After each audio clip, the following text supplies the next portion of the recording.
कि 12 शिवरात्रि का जो वर्णन है करा, 12 शिवरात्रि का जो स्मरण करा, 5 बेलपत्र का जो वर्णन किया, वो बेलपत्र का मैं भी उसको चढ़ाना प्रारंभ करूं।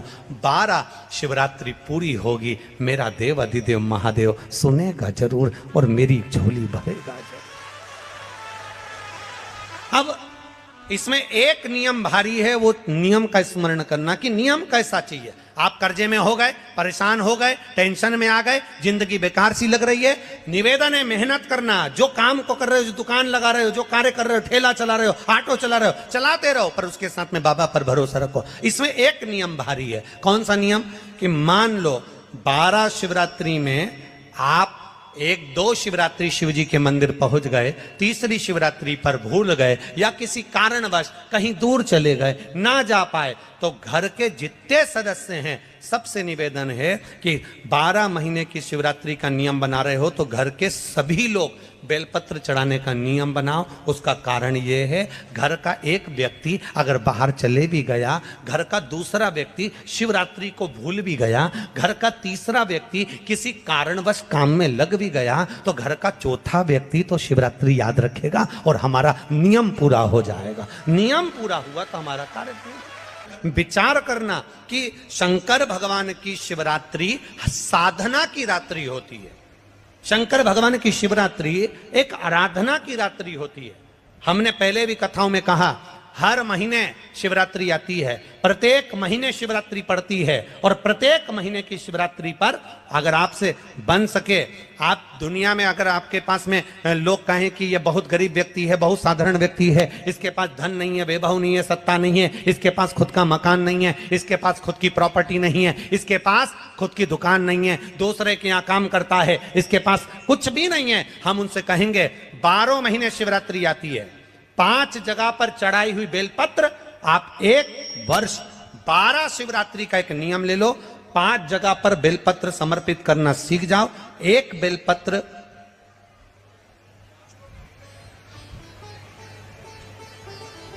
ये शिवलिंग, ये जलाधारी, बहुत ध्यान से देखना, ये चरण जहां से जल नीचे गिरता है, गणेश जी का स्थान, कार्तिकेय जी का स्थान, यह हस्तकमल माता पार्वती जी का हस्तकमल, शिवलिंग भगवान शंकर का स्थान।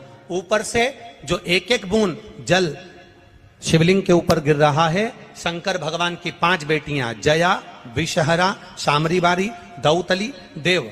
बीच में जो एक मोटी सी लाइन है वो शंकर भगवान की छोटी लड़की, क्या नाम है?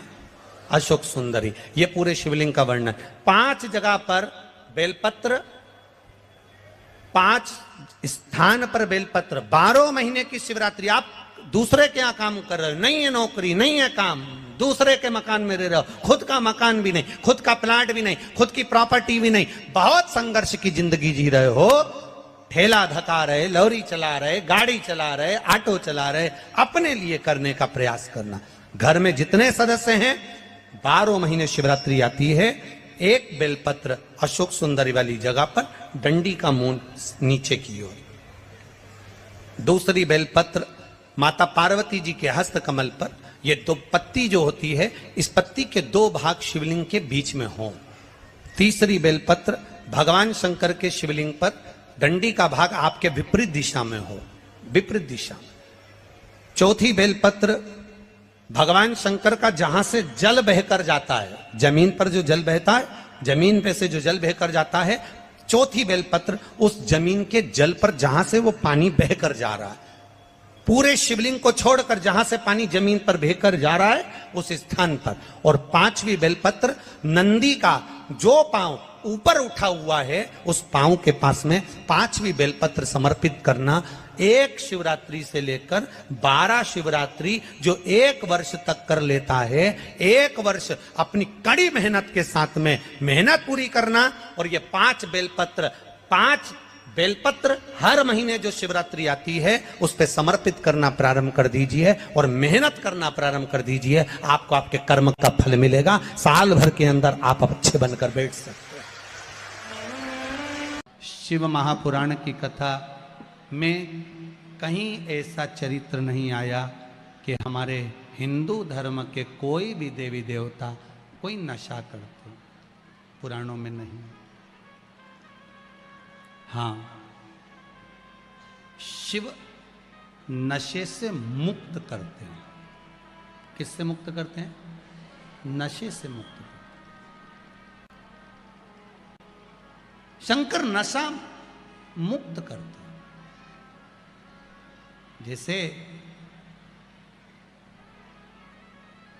तंबाकू का सेवन करने वाले होते हैं और वो तंबाकू नहीं छोड़ पाते, आप कितना ही प्रयास करो उनके लिए, आप बहुत बोल लो, झगड़ा कर लो, और ऐसा नहीं है कि आप लोगों ने झगड़ा नहीं करा होगा, कितना करा होगा, ईमानदारी की बात बताओ।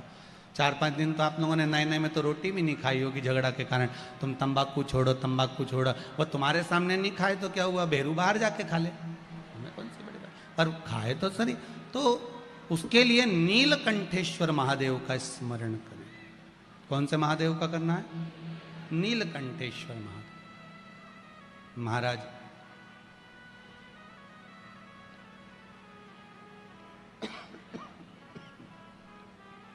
बेलपत्री की छाल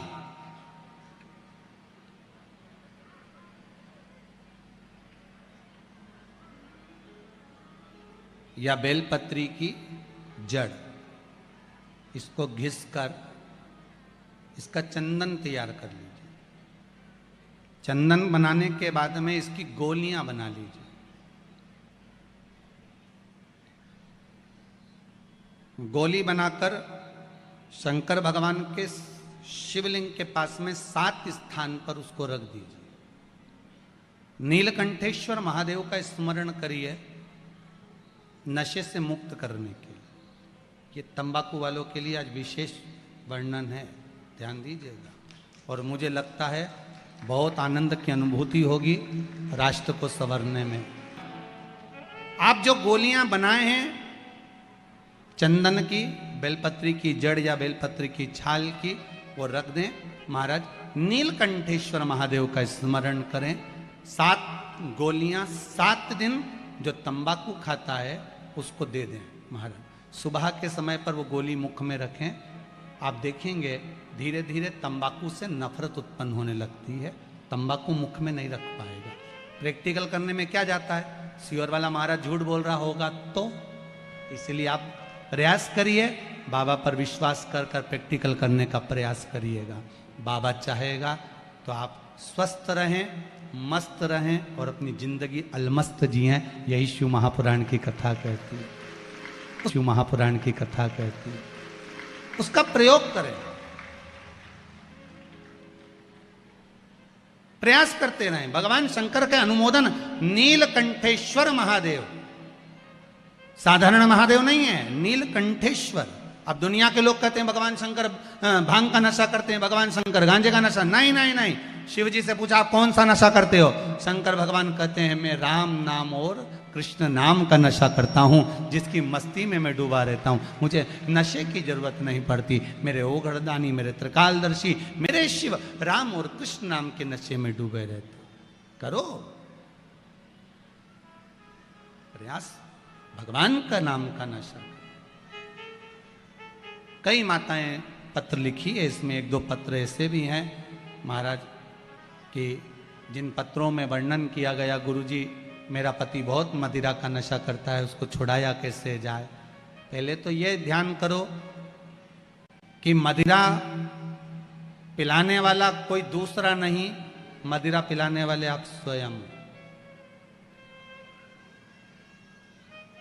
ना जाने कौन से नक्षत्र में, कौन सी घड़ी में, कौन से पल में, कौन से समय में आपने अपने बच्चों के हाथ में बोतल पकड़ाई, वो बोतल आखिरी तक नहीं छूट पाई। बच्चा था, पहले माताएं चम्मच से दूध पिलाती थी, छोटे से बच्चे को माँ ने बोतल पकड़ा दी। वो पहली बार की बोतल बच्चे ने ऐसी पकड़ी कि आज तक नहीं छूटी। बचपन में थी दूध की बोतल, बड़ा हुआ तो आ गई पानी की बोतल, और बड़ा हुआ तो कोल्ड ड्रिंक की बोतल, और बड़ा हुआ तो डेज बोतल। समझ गए? नाम नहीं बोलूंगा। ऐसी बोतल पकड़ाई कि वो छूट नहीं रही है। ये बोतल पकड़ाने वाली कौन है? जम के बोलो, माँ। डॉक्टर बोलते हैं बच्चों को माँ अपना स्तनपान कराए, ताजा दूध पिलावे, पर माताओं के पास में समय कहाँ है? समय है कहाँ? इनको पहले डेंटिंग पेंटिंग करने से फुर्सत मिल जाए तब ये बच्चों को दूध पिलाए। इनने तो बाटल भरी दूध की, पकड़ा दी। अब वही बच्चा आज तक बाटल नहीं छोड़ा, अब नहीं छोड़ रहा, और तुम महाराज जी से कहो महाराज जी बाटल छोड़ा दो। महाराज जी कहीं करे हूं मैं? छुड़ाना तुमको था, तुम्हें छुड़ाना चाहिए था, पर अपन नहीं छुड़ा पाए। उसको प्रयास करो कि छोटे छोटे बच्चों को हम बाटल नहीं पकड़ाएंगे, उनको प्रयास करो, उन बच्चों को बाटल की जगह हम प्रयास करेंगे कि आज के ज़माने में जरा जरा से बच्चों को माताएं हाथ में मोबाइल पकड़ा देती है, बच्चा उसको खेलता रहता है। इतने मोबाइल के आदी हो गए, ना जाने वो कौन कौन सा गेम है, बच्चे लोग छोड़ नहीं पा रहे हैं महाराज। ऐसे बावरे पगले जैसे हो गए इतने कि उनके हाथ से मोबाइल ले लो तो पागल जैसा क्रम करें, चिल्लाएं, रोएं। ऐसे बच्चों को हम क्या दे रहे हैं? आज की पीढ़ी को हम क्या प्रदान कर रहे हैं? क्या दे रहा है? आप में से कितनी माताएं जिनके बच्चे रोज प्रणाम करते हैं? ईमानदारी से हाथ उठाना।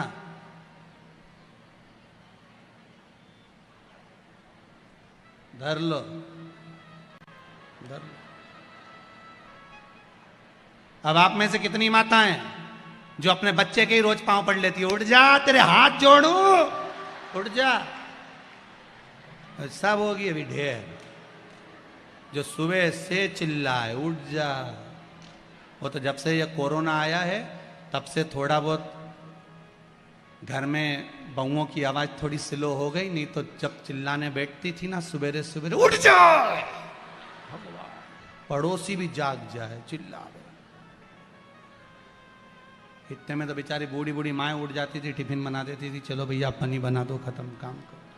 शिव पुराण कह रही है भगवान शिव कोई नशा नहीं करते, मेरे शंकर नशे से मुक्त हैं। और आपसे भी निवेदन है, प्रयास करो अपनी जिंदगी में, ये मनुष्य का शरीर मिला है, इस मुख से राम और कृष्ण नाम का भजन करो, नशा नहीं। भगवान की भक्ति में डूबे रहो, भगवान के स्मरण में डूबे रहो, जितना बन सके भगवत नाम में डूबे रहो। श्री, फिर आगे बढ़ गए, श्री शिवाय नमस्तुभ्यम। आज के बच्चे प्रश्न बहुत करते हैं और प्रत्येक प्रश्न का उत्तर आपको देना पड़ेगा। प्रत्येक प्रश्न का उत्तर आपको देना है कि मां, पिता, ये बताओ कि भगवान के मंदिर में जाने पर, भगवान की कथा में जाने पर, भगवान की शरणागति में जाने पर क्या मिला है हमको। आपके बच्चों को आपको ज्ञान उपदेश देकर समझाना पड़ेगा कि भगवान के मंदिर में जाने पर, भगवान की कथा में जाने पर, तीर्थ में जाने पर, भगवान की शरणागति में जाने पर हमें भगवान के चरणारविंद का सुख, शांति और मेरे परमात्मा का विश्वास प्राप्त हुआ है। कुछ मिला तो वो विश्वास है।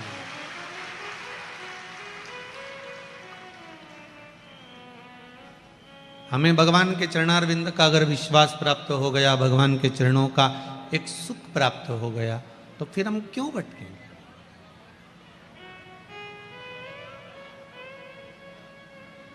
एक इतना बड़ा कटोरा भर के आपको घी दे दिया जाए,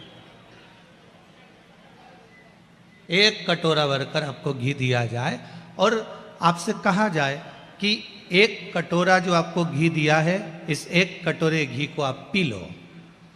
कोई पिएगा? अरे बोलो तो जम के, पियोगे? नहीं। और जितने ये धूप में बैठे हैं, आप पी लोगे एक कटोरा घी? नहीं पियोगे ना? नहीं। अब वो एक कटोरा घी हम पी नहीं सकते, पर उस एक कटोरा घी को रवे में, आटे में डालकर सेक कर हलवा बना दिया जाए, सीरा बना दिया जाए, तो फिर खाओगे कि नहीं खाओगे? खाओगे ना? फिर तो अच्छे से खा सकते हो। घी ऐसे पी नहीं सकते, पर उस घी को आटे में, रवे में, बेसन में मिलाकर लड्डू, हलवा, सीरा बनाओगे और उसको अपन खा सकते हैं। फिर तो एक कटोरा घी भी नहीं मालूम पड़ेगा साहब। जोरदार जोरदार तरीके से फिर जब खाना चालू करा ना तो फिर वो घी मालूम नहीं पड़ने वाला। उसी तरह जैसे कटोरा भरकर घी है उसको पी नहीं सकते, उसी तरह ये जीवन एक विष का प्याला है, इसको आप पी नहीं सकते। पर इस जीवन में शिव महापुराण आटे को, रवे को मिलाकर हलवा बना लो तो जीवन का जीने का एक आनंद बदल जाएगा। थोड़ा आटा मिलाना पड़ेगा इस शिव महापुराण का, थोड़ा बेसन मिलाना पड़ेगा शिव महापुराण का, थोड़ा सा रवा शिव महापुराण का मिलाओगे आटे में और तपस्या के गैस पर, तप के चूल्हे पर इसको तपाओगे और थोड़ी थोड़ी भजन की इलायची पीस कर इसमें डाल दोगे तो ये पक्का है कि स्वाद तो ऐसा जोरदार आएगा कि जिंदगी भर नहीं भूल पाओगे। बस प्रत्येक मनुष्य के जीवन में वो घी का कटोरा भरा हुआ है पर कोई पी नहीं सकता। दुख है, प्रत्येक मनुष्य के जीवन में ऐसा कोई मानव संसार में पैदा नहीं हुआ जिसको दुख नहीं है।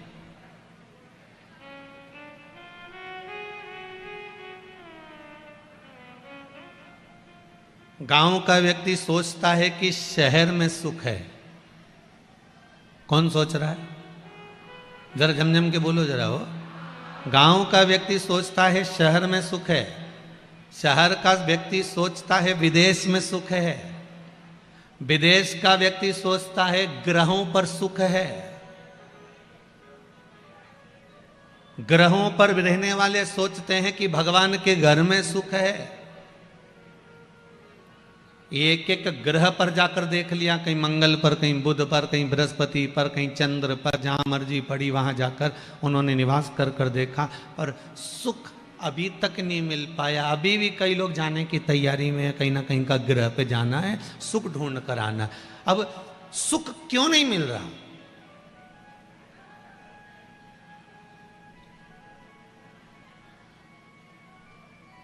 शांति की अनुभूति क्यों नहीं हो रही?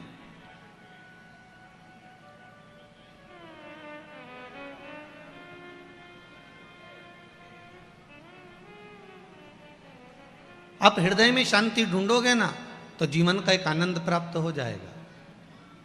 हम आत्म शांति की बात कर रहे हैं, नहीं तो तुम बगल वाली शांति की बात कर लो।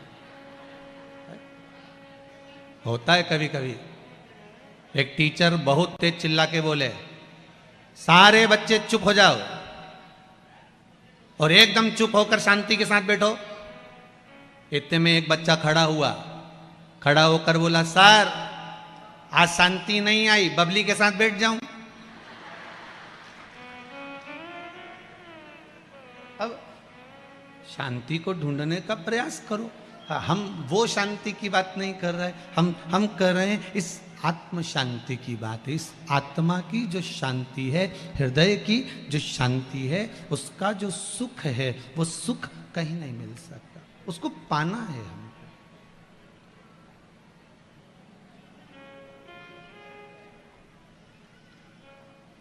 तात मिले पुनि मात मिले, युवती मिले सुखदाई। संसार में सब कुछ मिल सकता है पर भगवान की भक्ति और आत्म शांति ये बड़ी कठिनता से मिलती है। इस आत्म शांति को अगर हमें पाना होगा, इस आत्म शांति को हमें पाना है, भगवान के चरणों का सुख हमें प्राप्त करना है, तो भगवान के कथा में जाकर, भगवान की भक्ति में बैठकर, भगवान के भजन में बैठकर, भगवान के स्मरण में बैठकर उस सुख को पाया जा सकता है।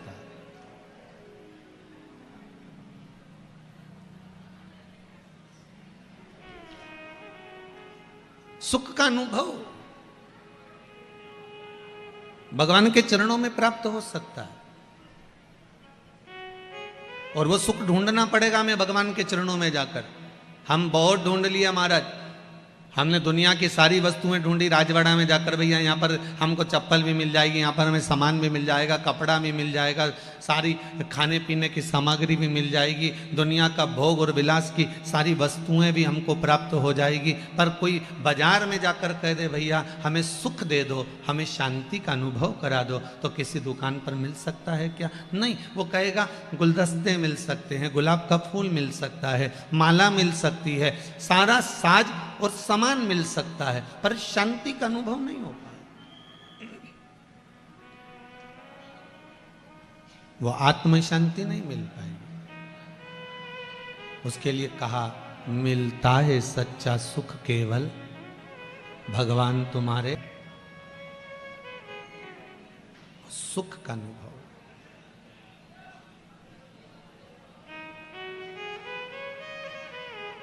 चाहे कांटों ने मुझे घेरा हो, चाहे चारों ओर।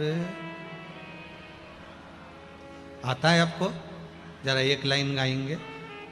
चाहे कांटों ने मुझे घेरा हो, चाहे चारों ओर। एक पत्र में अंधेरे की बात लिखी है, इसलिए ध्यान आ गया।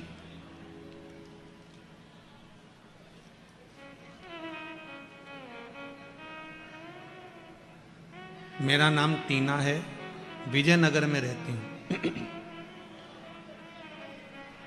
मैं 1 साल पहले, कहीं बैठी हैं टीना जी विजयनगर वाली? कहीं बैठी हो तो हाथ हिला दीजिएगा, जहाँ कहीं बैठी हो हाथ हिला देना। विजयनगर में रहती हूँ। 1 साल पहले हम लोग बहुत कर्ज में थे, बहुत परेशान थे। पूरे परिवार ने विचार कर लिया था कि अब तो ऐसा जीवन को त्याग देना ठीक है। मर जाने का भी प्लान कर लिया था। पर एक दिन दुकान पर ब्लाउज सिल रही थी, मेरी जेठानी आई और शिव महापुराण की कथा सुनने का बोल कर गई। मैं रोज सुनने के लिए दुकान पर मोबाइल पर सुनती रही। उसके बाद मैंने पशुपति व्रत प्रारंभ करा और वटकेश्वर का एक बिलपत्र और हनुमान जी के पंचमुखी हनुमान का उपाय करना प्रारंभ करा। अब 1 रुपए का भी कर्जा नहीं है और हमारा व्यापार 4 चौगुना बढ़ गया। ये पत्र बच्ची ने लिखा। हम पहले भी कह के जाते हैं कि जो पत्र आते हैं हम उसको यहीं छोड़कर जाते हैं। आपको ऐसा लगता हो कि महाराज इन पत्र को पढ़ते होंगे, अब इतना छोटा छोटा अक्षर हमें क्या दिखता होगा, तो पत्र यहीं रहते हैं। आप बाद में माइक पर आपके पहचान वालों से भी पढ़वा सकते हो। ये पत्र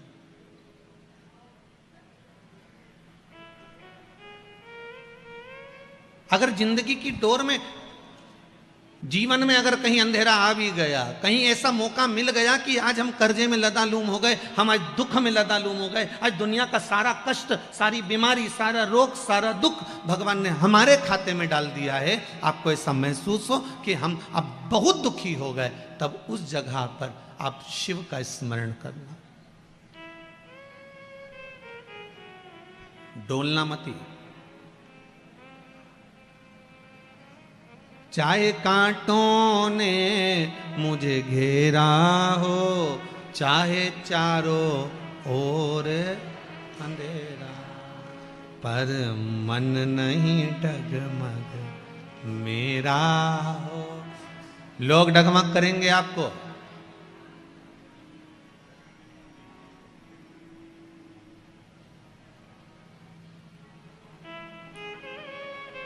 आज प्रेस वार्ता थी, कोई भी बात हम आपसे नहीं छुपाते। इस व्यासपीठ का नियम है कि हम कभी नहीं छुपाएंगे। हम हमारे घर से लेकर बाहर तक की बात कह देते। आज प्रेस वार्ता थी तो एक पत्रकार महोदय ने बहुत सुंदर प्रश्न किया है। उन पत्रकार महोदय के लिए पहले तो जोरदार ताली बजाओ, बहुत सुंदर प्रश्न। एक पत्रकार महोदय ने बड़ा सुंदर प्रश्न किया कि गुरुदेव बात इतनी सी है कि दुनिया के लोग थोड़े दिन राम की भक्ति करते हैं, थोड़े दिन कृष्ण की भक्ति करते हैं, थोड़े दिन फिर किसी की भक्ति करते हैं, फिर कोई आ जाता है फिर उसकी भक्ति करते हैं और धीरे धीरे भूलते चले जाते हैं। आपका कुछ कहना है?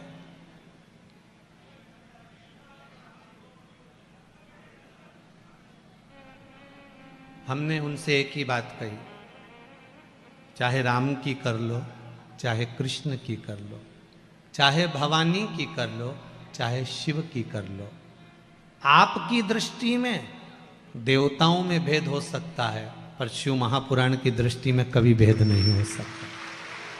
शिव महापुराण की दृष्टि कभी भेद नहीं करती। आप राम का भी भजन कर रहे हो तो हमको लगेगा कि आप शिव का भजन कर रहे हो। कई लोग कहते हैं कि महाराज आज तो लोग शंकर के इतने भगत हो गए, शंकर के इतने भगत हो गए कि दुनिया के लोग जो देखो लोटा भर के पानी लेके शिव जी के मंदिर जा रहा है, जो देखो वो बेलपत्री चढ़ा रहा है, जो देखो वो शिव पर शमी का पत्ता चढ़ा रहा है, वो जो देखो वो शंकर का गुणगान कर रहा है, जो देखो वो शिव का स्मरण कर रहा है। अब ये कितने दिन तक चलेगा शंकर का भजन? उसके बाद फिर कोई दूसरा महाराज पकड़ लेंगे, दूसरा देवता पकड़ लेंगे, फिर महाराज कोई मिल गया फिर उसको पकड़ लेंगे, फिर कोई देवता पकड़ लेंगे। हमने कहा कोई भी महाराज पकड़ो, कोई भी देवता पकड़ो, पर हिंदू धर्म के पकड़ना, दूसरे धर्म के मत पकड़ना।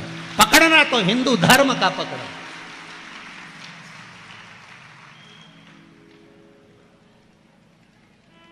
कहीं एंडा बेंडा मत पकड़ लीजो रे, पकड़ो, मना नहीं, पर हिंदू धर्म का पकड़ना। कोई राम का गुणगान करने वाला हो, कोई कृष्ण का गुणगान करने वाला हो, कोई शिव का गुणगान करने वाला हो, कोई माँ जगत जननी जगदम्बा का गुणगान करने वाला हो। और निवेदन है मेरी माताओं से, निवेदन मेरे भाइयों से, आप सबका गुणगान करना, पर जब दुख की घड़ी आए, जब आपको लगे कि आज मैं बहुत तकलीफ में हूं, मैं बहुत कष्ट में हूं, उस दिन फिर किसी को भले याद करो चाहे मत करो, पर मेरे महाकाल बाबा को याद कर लेना, उस शिव को याद करो। सामने खड़ा मिलेगा वो, असली रूप में तो कभी आता ही नहीं है।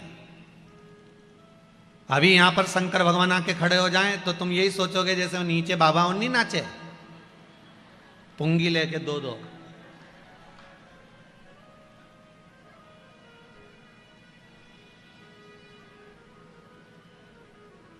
तुम तो यही समझोगे। तुम्हारे दरवाजे पर कोई जटा बांध कर आ जाए, नाग लपेट के आ जाए, डमरू बजाता बजाता जाए, तो तुम क्या शंकर जी समझोगी? ईमानदारी से बोलो जरा। अंदर जाओगी, एक कटोरी आटा ला के दे, बाबा रुको ये लो आटा। शंकर जी सोचे बताओ हम तो ओरिजिनल है और ये हमको डुप्लीकेट समझ रही है।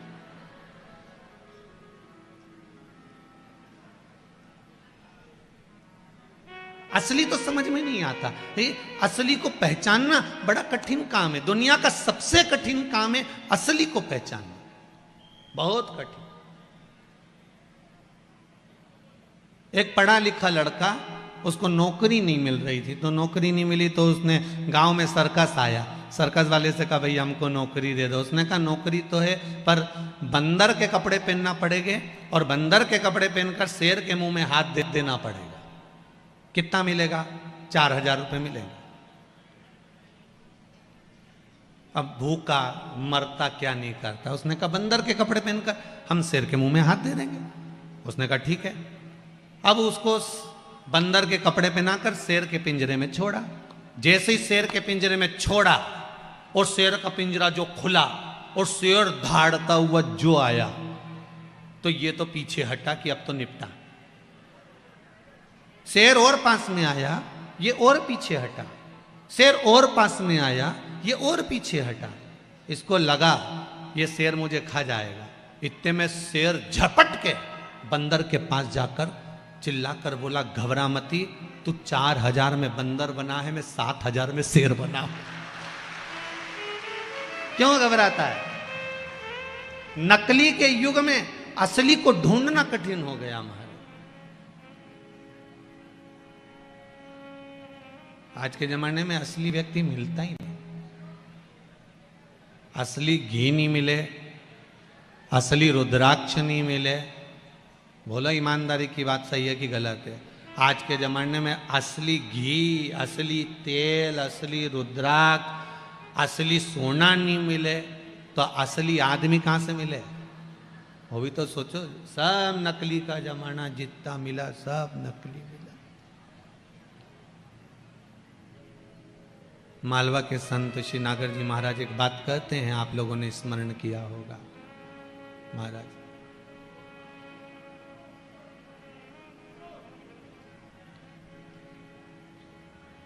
जोगी आया भोगी आया ढोंगी आया रे, जोगी आया भोगी आया ढोंगी आया रे, जब गुरु आया गांव में तो कोई नहीं रे, ऐसो कोई नहीं रे, या हीरा को परखियो राम कोई नहीं रे।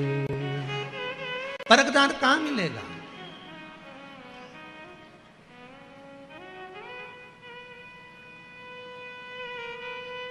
परखैया मिलना कितना कठिन है साहब। एक व्यक्ति के पास में 2 हीरे थे, बहुत चमकदार, राजसी ठाठ जैसे हीरे। इतने बड़े हीरे पूरे राजभवन में किसी के पास नहीं थे। उस व्यक्ति ने जाकर कहा, महाराज मेरे पास में 2 हीरे हैं, एक नकली है एक असली है, आप बता दो इसमें से असली कौन सा और नकली कौन सा है। अगर आपने बता दिया असली हीरा तो ये हीरा मैं आपको दे जाऊंगा। राजा ने हीरे की परख करवाने की कोशिश करी, इतना सुंदर हीरे हैं, इतने सुंदर हीरे हैं, और ये हीरा कम से कम करोड़ों का है, पूरी जायदाद बेच दूंगा तो ये सब बड़ा हीरा नहीं आ सकता। राजा ने अपने जौहरियों को बुलाया, अपने सैनिकों को बुलाया, हीरे की परख करके बताओ हीरा असली कौन सा नकली कौन सा। सब घबरा गए, क्योंकि राजा ने कहा सुनो असली हीरा बता देना, तुमसे कह दिया अगर असली हीरा नहीं मालूम पड़ा तो तुम्हारे प्राणों को हर लिया जाएगा। अब कोई एक भी खड़ा नहीं हुआ और एक ने भी जाके हीरा नहीं बताया।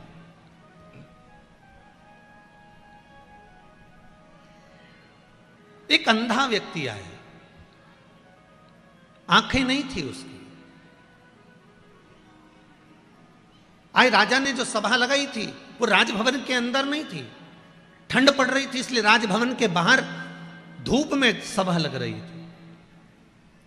अंधा व्यक्ति ने आकर कहा, महाराज मैं बता सकता हूं कि असली हीरा कौन सा है। राजा हंसने लगा, आंख का अंधा, देख सकता नहीं है, और हीरा बताने चला कि असली कौन सा है। अच्छे अच्छे जौहरी, अच्छे अच्छे मालिक इस हीरे को नहीं बता पा रहे हैं, और ये कैसे बता देगा? मैं बता सकता हूं कि असली हीरा कौन सा।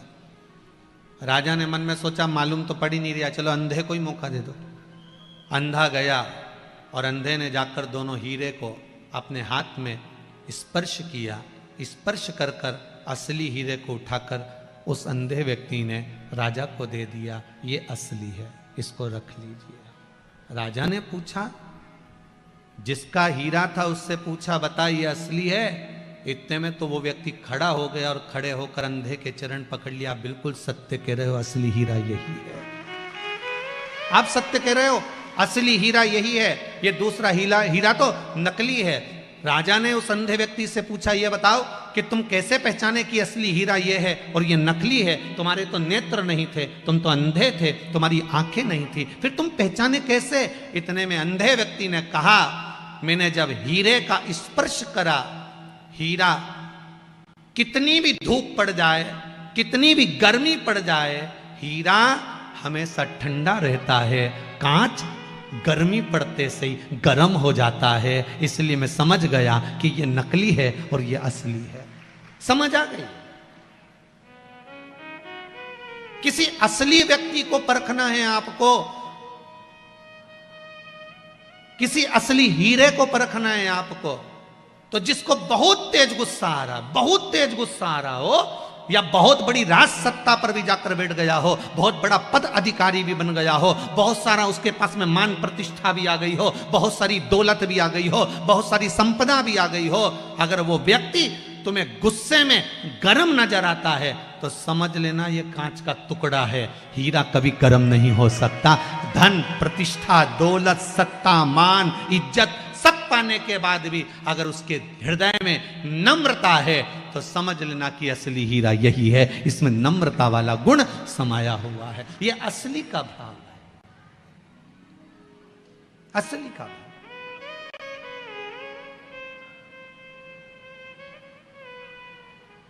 थोड़ा सा मान मिल गया, थोड़ा सा सम्मान मिल गया, थोड़ी सी दौलत मिल गई, थोड़ी सी सत्ता मिल गई, थोड़ा वैभव मिल गया और उसमें हमारा अहंकार बढ़ गया, हम गर्म हो गए, हम सत्ता में, हमारे मद में हम फूल गए, हमें इतनी गर्मी आ गई कि कोई से भी कुछ कह दिया, कोई को भी अपशब्द कह दिया, किसी को भी ताने दे दिए, किसी को भी आड़ा टेढ़ा बोल दिया। तो ये हीरे की परख करना है तो हीरे की परख करने का तरीका है कि मद सत्ता वैभव प्रतिष्ठाने पर भी आपकी जिह्वा, आपकी वाणी, आपका प्रेम, आपकी करुणा, आपकी वात्सल्यता, आपकी नम्रता आप में होना चाहिए, आप में होना चाहिए।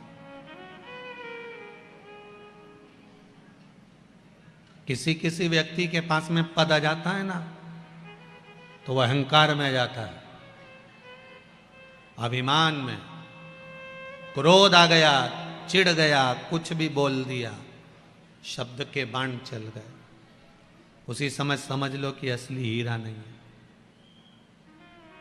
असली हीरा नहीं है।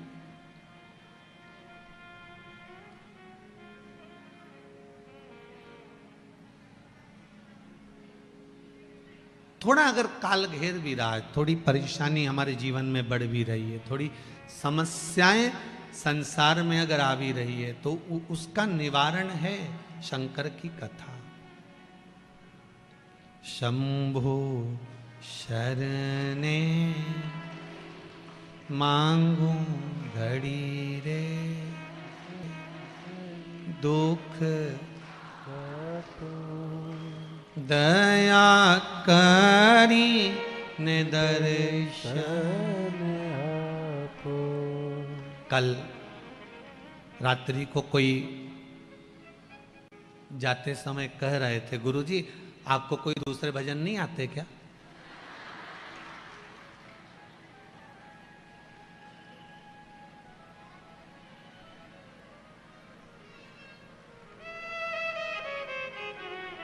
एक ही एक भजन बार बार गाते हो।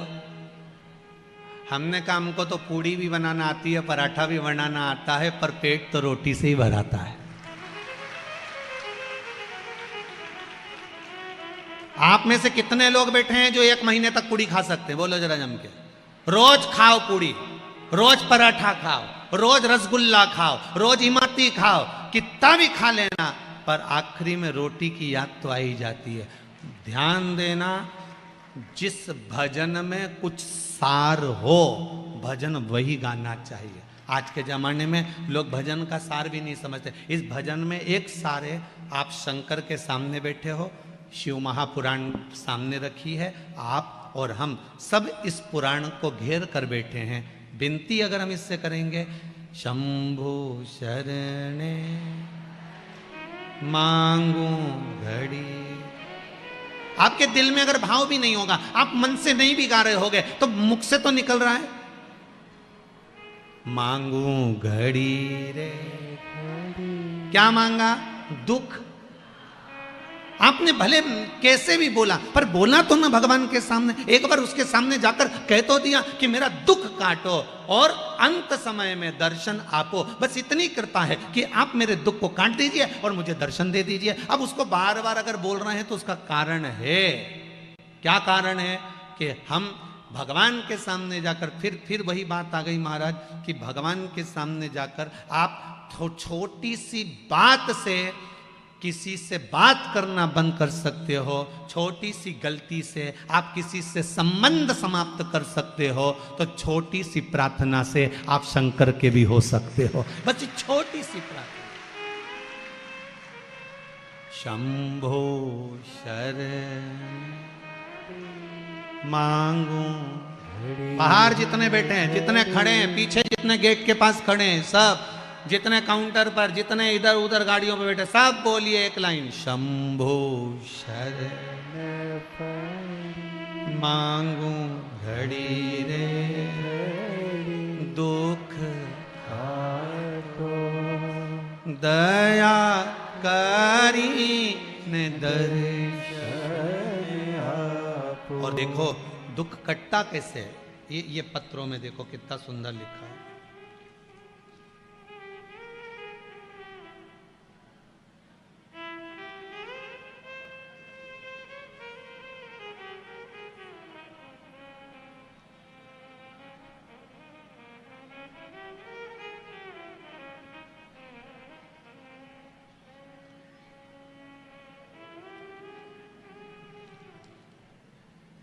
शैलजा बेटियां शैलजा रेखा बबली की माताजी लक्ष्मी पांडे, इन्होंने लिखा है। कहाँ बैठी हैं जरा हाथ हिलाएंगी? लक्ष्मी जी पांडे उधर बैठी हैं, जरा इधर साइड कैमरा घुमा लियो भैया। इन्होंने लिखा है, मालवीय नगर इंदौर से हैं ये।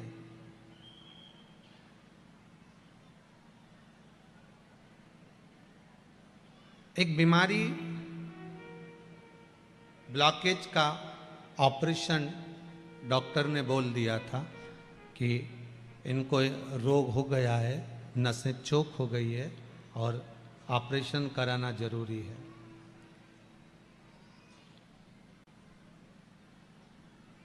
मैंने शिव महापुराण की कथा टीवी पर श्रवण करी। उसमें कात्यायनी देवी का एक उपाय अपने कुबेरेश्वर महादेव में कथा में बताया था। मैंने 1 महीने तक वो उपाय करवाया और उसके बाद मैंने डॉक्टरों से चेक करवाया तो डॉक्टरों ने दवाई भी बंद कर दी है और ऑपरेशन का भी मना कर दिया। ये पत्र बाबा की कृपा हो गई आप पर, बस बाबा की यही कृपा। विराजिए, बैठिए, बैठिए। श्री शिवाय नमस्तुभ्यम। जहां फिर निवेदन करेंगे, सारे डॉक्टरों के बाद भी एक डॉक्टर बैठा है, एक बाबा बैठा हुआ है। जब सब जगह से हार जाओ, सारी दुनिया से जब सब मुख मोड़ लें, सब जगह से जब हार जाओ, तब उस शंभू की शरण में चले जाओ, उसके चरणों में जाकर उसका निवेदन उसको करो।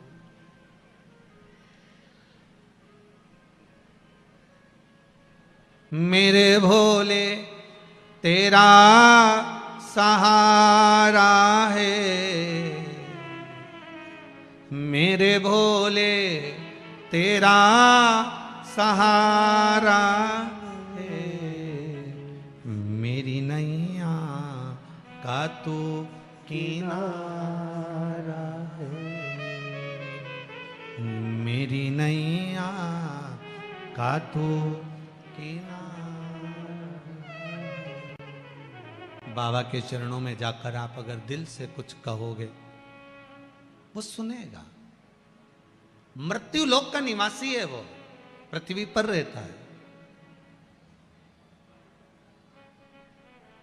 और अगर वो मृत्यु लोक में निवास कर रहा है, पृथ्वी पर रह रहा है, तो वो आपका क्यों ना सुनेगा।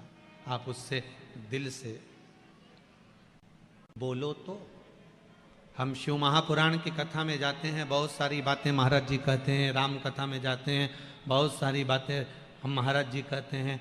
बहुत सी बातें हम भागवत कथा में भी सुनते हैं, पर हमारा विश्वास हम जागृत नहीं कर पाते। एक विश्वास भी तो जागृत होना चाहिए। एक महाराज जी प्रवचन में कह रहे थे कि भव सागर से तरना है तो भगवान का नाम लो, भगवान का स्मरण करो, भव सागर से तर जाओगे। भगवान का नाम लेकर तुम जहां जाओगे वहां तर जाओगे। अब ब्रज की गोपी थी, सीधी सादी सी एक महिला थी, एक साधारण सी स्त्री थी। वो रोज यमुना जी को नाव में बैठकर जाती थी। उसके मन में आया नाव वाले को रोज 5 रुपए देना पड़ते हैं। पंडित जी ने कथा में कहा था भव सागर से तरना है तो भगवान का नाम लो, तर जाओगे। आज से 5 रुपए देना बंद। जब भव सागर से भगवान के नाम से तर सकते हैं तो ये तो यमुना जी पार उतरना है, फ्री में उतरे ना। काय को पैसा दें अपन नाव वाले को? उसने 5 रुपए नाव वाले को नहीं दिया, भगवान का नाम लिया, कथा का स्मरण करा और नदी पर पांव रख दिया। यमुना बीच चलकर चलकर पार उतर गई। रोज जाती आती, 5 रुपए रोज के बचा लेती। इकट्ठा करा।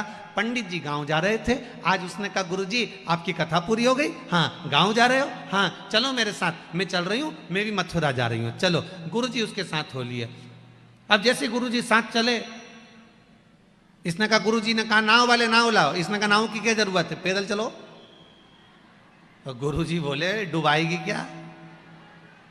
यमुना जी कितनी गहरी है, डूब जाएंगे।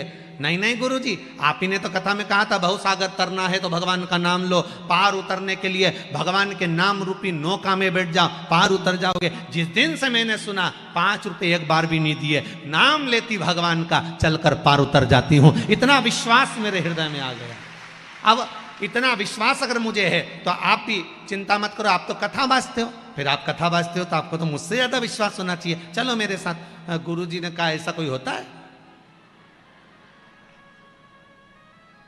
ऐसा कोई होए?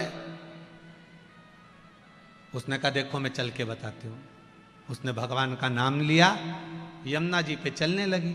गुरुजी को लगा पानी कम होगा तो गुरुजी भी चलने लगे। जो चले तो गुरुजी डुब डुब, और जो गुरुजी डुब डुब नीचे जाए तो फिर हाथ पकड़ा सखी ने और घसीटती घसीटती पार कर दिया। भगवान का नाम अगर है और विश्वास है तो संसार सागर से पार उतर सकते हो। फिर कहूँगा, जितनी बात कथाकार अपनी कथा में कहते हैं उतनी कथाकार को भी अपनी बात पर अमल करना चाहिए, तो तरे। अगर हमें विश्वास है तो हम आपसे कहेंगे कि हमारे पास में अगर कुछ दौलत है तो विश्वास की दौलत है। हमने शंकर पर विश्वास करा। फिर निवेदन करूंगा, भरे मंच से बार बार कहा है, मेरे पिता चने का ठेला लगाते थे, और अगर वो चने का ठेला लगाते लगाते मेरे शंकर ने मुझ पर कृपा कर दी एक साधारण से व्यक्ति पर, तो क्या आप पर नहीं कर सकता? मेरा विश्वास है मेरे शंभु पर। इसलिए आपसे कहता हूं कि विश्वास भरोसा दृढ़ी उस पर रखना जो पार कर सकता है। क्यों डोले हम?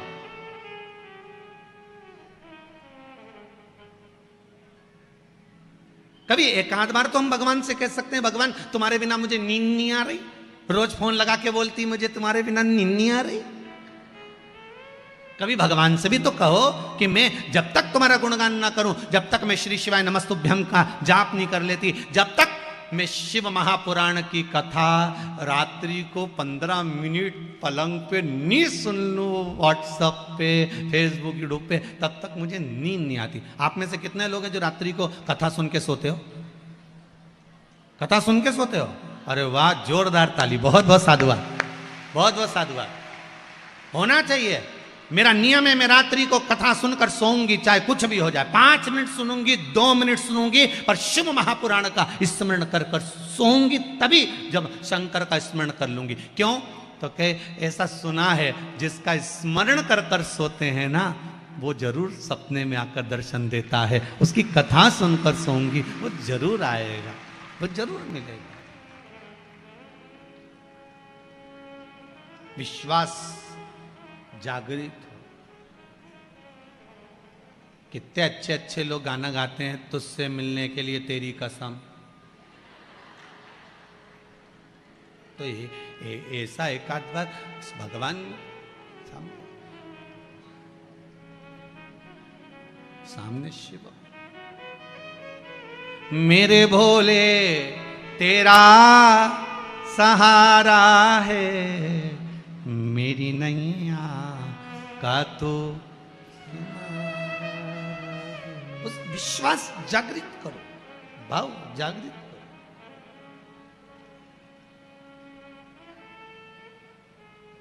पूरी कथा में से आप कुछ मत लेकर जाओ, नहीं ले जाना है तो, पर एक चीज लेकर जाना, श्री।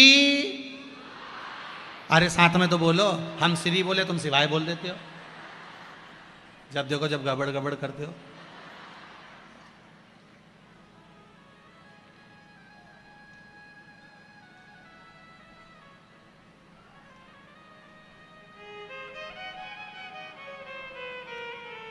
फिर से बोलो जरा, श्री शिवाय नमस्तुभ्यम। कथा में से अगर लेकर जा रहे हो कुछ अच्छी चीज धारण कर कर ले जाओ, कुछ मत ले जाओ कथा में से। तो मंत्र शंकर का, शिव महापुराण का मूल मंत्र है श्री शिवाय नमस्तुभ्यम। ये ले जाओ।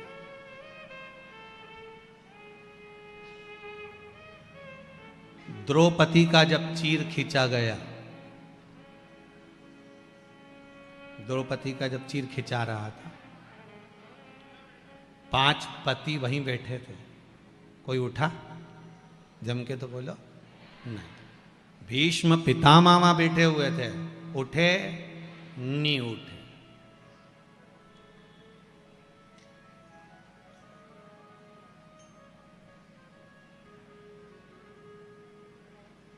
धृतराष्ट्र नहीं उठे, गांधारी नहीं उठे, कोई नहीं उठा।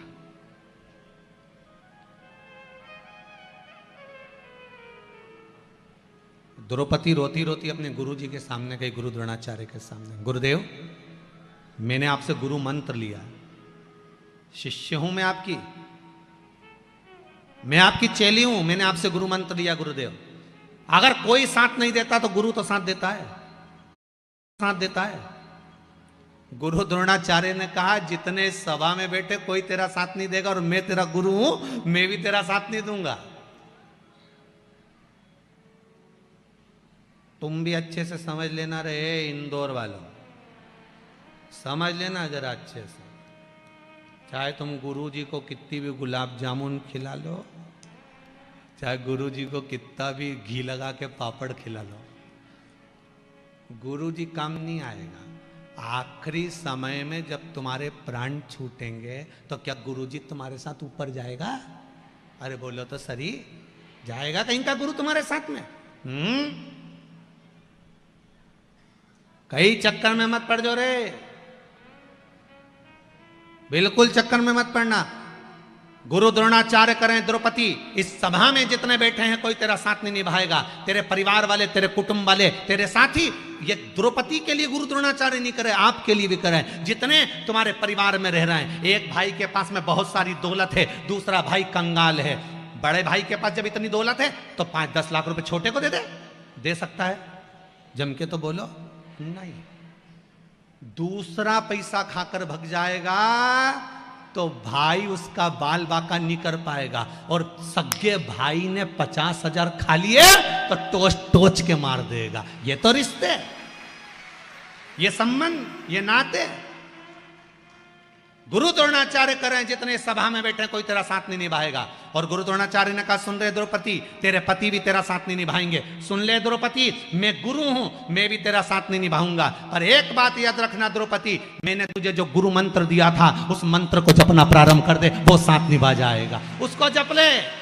पूरी शिव महापुराण में कुछ याद रहे चाहे नहीं रहे, कोई याद करे ना करे, हम आचार्य कहते हैं अंतिम समय में जब दुशासन तेरा चीर खींच रहा है तो तू उस मूल मंत्र को याद कर ले। आपसे भी निवेदन है, दुख आए तो श्री शिवाय नमस्तुभ्यम याद कर लेना, सामने शंकर मिल जाए। जब आपको लगे कि मुझे ये, मैं तो कह रहा हूं प्रैक्टिकल कर दे, एक छोटा सा प्रैक्टिकल करते रहना चाहिए।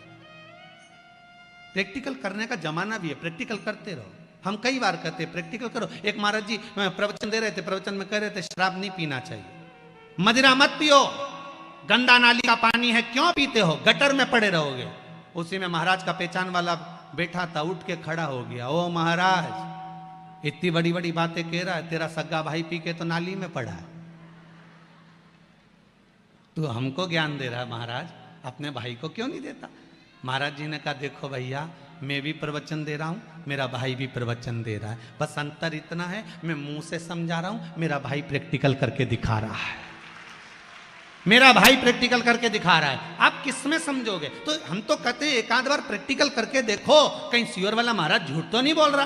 तुम जब दुख की घड़ी हो, तुम अकेले खड़ी हो और तुम्हें ऐसा लग रहा है कि तुम्हें ऑटो भी नहीं मिल रहा, तुम तो एक साधारण सा प्रैक्टिकल करो, ऑटो भी नहीं मिल रहा, 2 मिनट खड़े खड़े श्री शिवाय नमस्तुभ्यम, श्री शिवाय नमस्तुभ्यम, श्री शिवाय और चिल्ला के भी नहीं बोलना अपने, नहीं तो पड़ोसन सोचेगी पगली है। नहीं, अपन ज्यादा तेज चिल्ला के बोलो तो लोग तो समझे ना पागल हो गई है। तो अपने ऐसा चिल्ला चिल्ला के भी नहीं बोलना, अपने घट की जिब्या से बोलना हो। अपने को किसी को दिखावा विखावा करना ही नहीं बिल्कुल भी। अपने तो भीतर से श्री शिवाय नमस्तुभ्यम जपते रहो। देखो जिस चीज की याद करोगे वो सामने, पर थोड़ा समय जरूर लगता है, वो थोड़ा सा समय।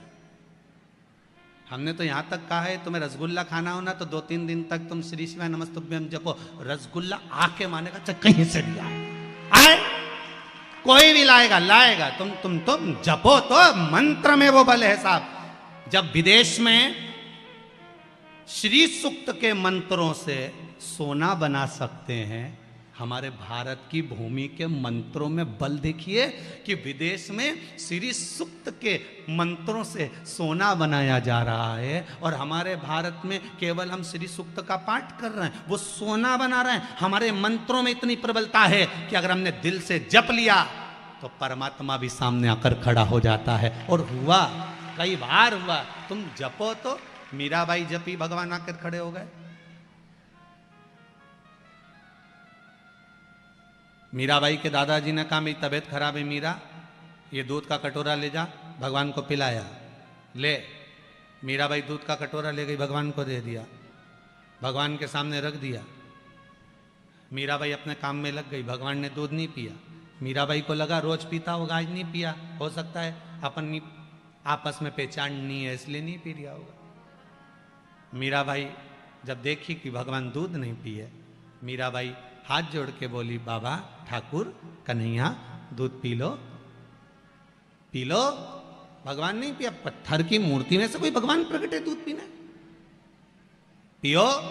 भगवान नहीं पिया। जब नहीं पिया, मीराबाई चढ़ गई सिंहासन पे और भगवान के पास खड़ी होके उनकी गले में बैया डाल के बोली ये जो तेरे गाल है ना मोटे मोटे, एक आध दिन दूध नहीं पिएगा ना पतला हो जाएगा, पीले पीले। और जैसे ही मीराबाई ने कहा, भगवान नीचे झुके, कटोरा उठाया, गटर गटर गटर गटर भगवान दूध पी गए। अब भगवान तो दूध पी गए, मीराबाई अंगूठे से बजाती बजाती कटोरा लेके आई। दूधा जी ने कहा ला मीरा थोड़ा सा दूध दे दे, प्रसाद दे दे। मीराबाई कहते वो तो सब निपटा गया, सब पी गया, एक गटर में टकरा गया पूरा। गांव के लोग बोले पागल हो गई है मीरा, पत्थर की मूर्ति कोई दूध पीती है? मीराबाई बोली हाँ हाँ दादाजी, पत्थर की मूर्ति ने दूध पिया। गांव के लोग हंसने लगे। दूधाजी कहने लगे मीरा झूठ मत बोलो, पूरा दूध तुम पी गई? नहीं नहीं, मूर्ति ने पिया, मूर्ति ने पिया। हाँ ऐसा होता है? हाँ ना मानो तो चलो मेरे साथ। मीराबाई कटोरा फिर भर के लेकर आ गई, अपने दादा को साथ ले गई, गांव के लोगों को साथ ले गई। भगवान के सामने कटोरा रखकर बोली प्रभु एक बार फिर से पी लो, फिर से पियो। भगवान नहीं पिए। मीरा की आंख में जल भर गया। गांव के लोग मुझे झूठा समझेंगे। मीरा फिर सिंहासन पर चढ़ गई, भगवान के गले में बैया डाल कर बोली अगर दूध नहीं पिया तो बाप की सौगंध है तेरे को। भगवान तुरंत नीचे झुके, कटोरा उठाकर दूध पी गए, वापिस पी गए। भाव था, निर्मल भक्ति थी, तो भगवान को मिलने में देरी कहां लगी? मिला।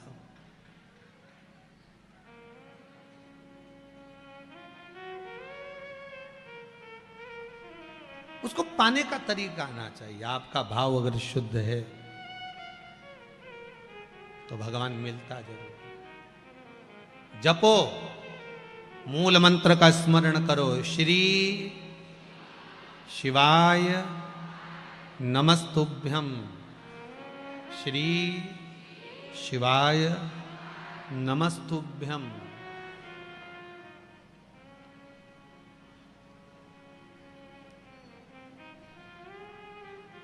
इस मंत्र का प्रभाव क्या क्या है,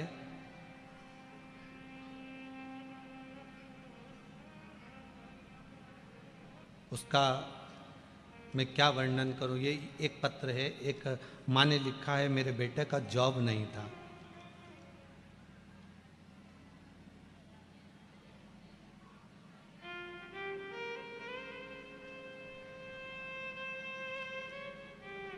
कौशल्या खंडेलवाल कहाँ बैठी हैं? हाथ उठाइए। कौशल्या भाई खंडेलवाल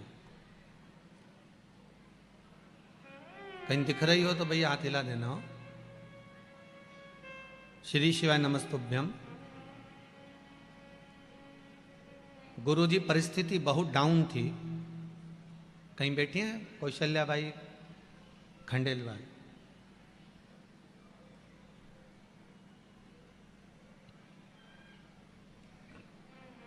भूखे मरने की नौबत थी, कुछ भी नहीं था। आपने एक उपाय बताया था नवरात्रि में, माता के चरणों में फूल चढ़ाने वाला, वो उपाय मैंने किया। कहां से पैसा आया, कैसे आया, पता नहीं पड़ पाया।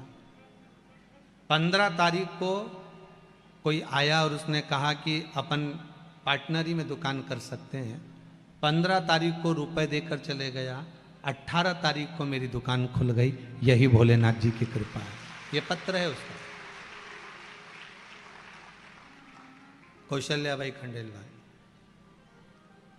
ये पत्र वो बैंक वाला, कितना सुंदर लिखा है।